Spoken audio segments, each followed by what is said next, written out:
اعوذ باللہ من الشیطان الرجیم، بسم اللہ الرحمن الرحیم۔ السلام علیکم ورحمۃ اللہ وبرکاتہ۔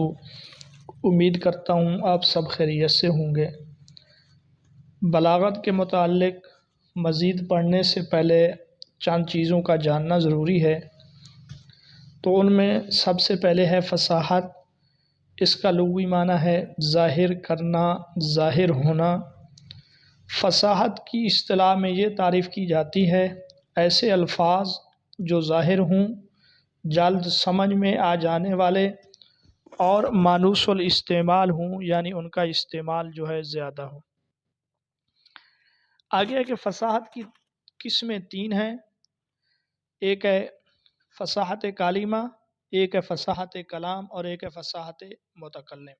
تو یہ سوال آپ یاد رکھیں، فصاحت کی تین قسمیں ہیں۔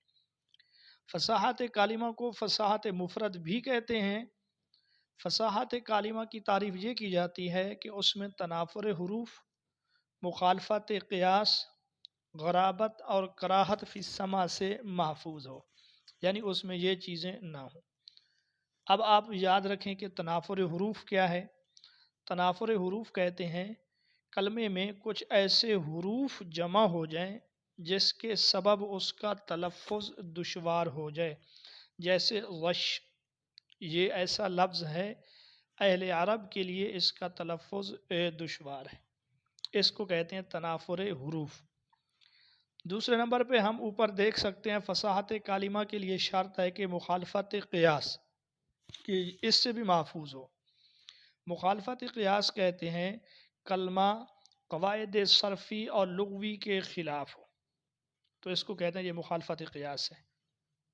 جیسے الحمدللہ العلی الاجلل، تو یہ اجلل نہیں بلکہ اجل ہونا چاہیے، اجلل میں ادغام نہیں ہے، حالانکہ صرفی قاعدہ یہ ہے کہ جب دو حرف ایک جنس کے ہوں ان کا ادغام ہونا چاہیے۔ کراہت فی السماع اور غرابت، اس کا مقصد یہ ہے کلمہ ایسا غیر مانوس الاستعمال ہو کہ کان اس کے سننے سے نفرت کرے، جیسے خوعم۔ خوعم عام طور پہ استعمال ہونے والا لفظ نہیں ہے۔ تو بہرحال یہ ہے کلمہ کے اندر فصاحت کے لیے تین باتیں۔ اس کے بعد آگے آپ دیکھ سکتے ہیں کہ فصاحت کلام۔ فصاحت کلام میں یہ ہے کہ تنافر کلمات ہو۔ فصاحت کلمہ اور فصاحت کلام میں یہ فرق ہے کہ فصاحت کلمہ میں تنافر حروف، جبکہ فصاحت کلام میں تنافر کلمات ذوف تعلیف، تاکید لفظی اور معنوی سے محفوظ ہو۔ اب تنافر کلمات کسے کہتے ہیں کہ کلام میں کچھ ایسے فصیح کلمے جمع ہو جائیں یا بار بار آ جائیں جس کے سبب اس کا تلفظ دشوار ہو، یعنی کہ ویسے تو ایک ایک لفظ کا تلفظ آسان ہے، کلمہ فصیح بھی ہے، لیکن وہ اکٹھے آ گئے ہیں آگے پیچھے، اب ان کے ادا کرنے میں اگر دشواری آ جائے تو اس کو کہتے ہیں تنافر کلمات۔ جیسے یہ ہے کہ قبر حرب بمکان کفر ولیس قرب قبر حرب قبرو کے، یہاں اب آپ دیکھ سکتے ہیں کہ قرب، قبر، حرب، قبر، یہ ایسے الفاظ ہیں ان کو تسلسل کے ساتھ پڑھتے ہوئے مشقت اور دشواری ہوتی ہے۔ اس کے بعد ہم نے پڑھا ہے کہ ذوف تعلیف نہ ہو۔ ذوف تعلیف کا معنی یاد رکھیں کلام مشہور قاعدہ نحوی کے خلاف ہو، نحوی قواعد کے خلاف ہو، اس کو کہتے ہیں ذوف تعلیف۔ صرفی قواعد اور لغت کے خلاف ہو، اس کو کہتے ہیں مخالفت قیاس۔ یہ چیزیں اوپر گزر چکی ہیں۔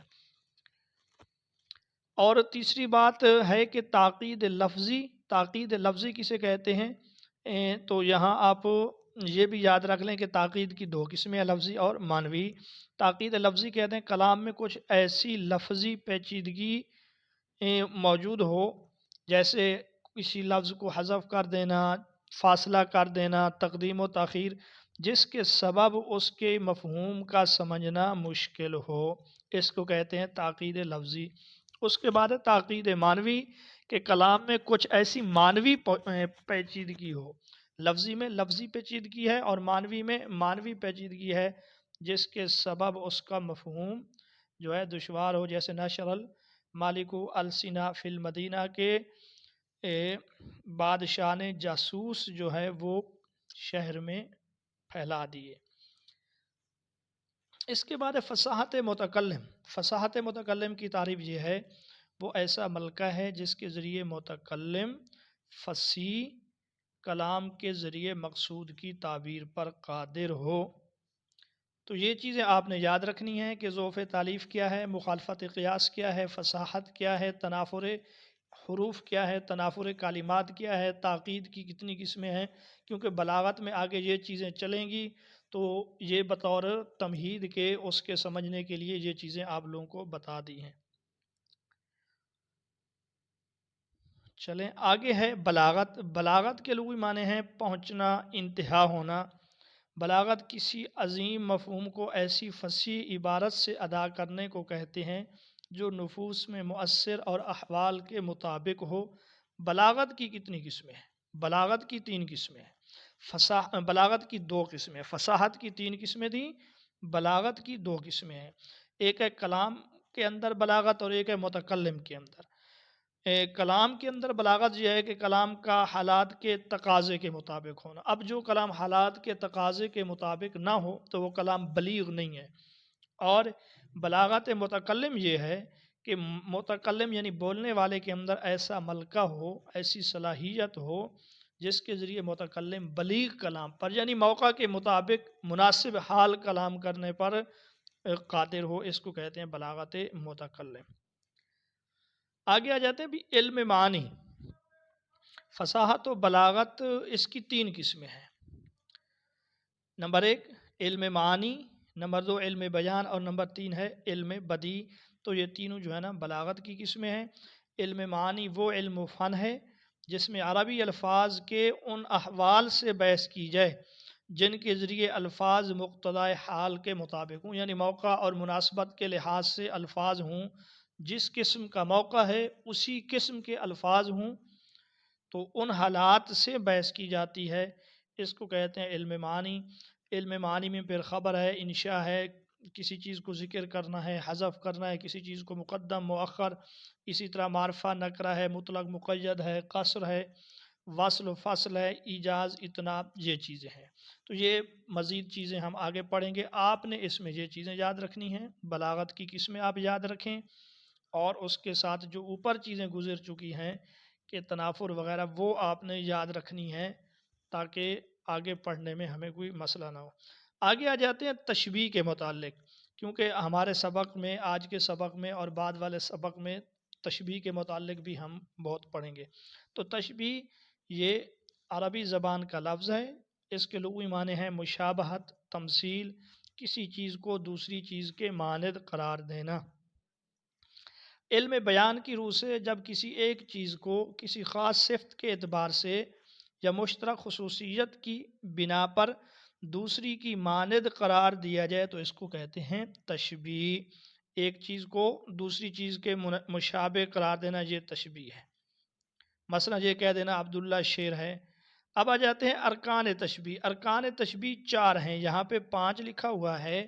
ہمارے بلاغت کی جو کتاب ہے اختبارات، اس میں ارکان تشبیہ 4 ہیں۔ ایک ہے مشبہ۔ مشبہ کسے کہتے ہیں؟ جس چیز کو دوسری چیز کے مانند قرار دیا جائے وہ مشبہ کہلاتی ہے۔ جیسے یہ کہیں کہ عبداللہ تو چاند ہے، عبداللہ شیر کی طرح ہے، عبداللہ کو شیر کے ساتھ تشبیہ دے رہے ہیں تو عبداللہ جو ہے نا مشبہ ہے۔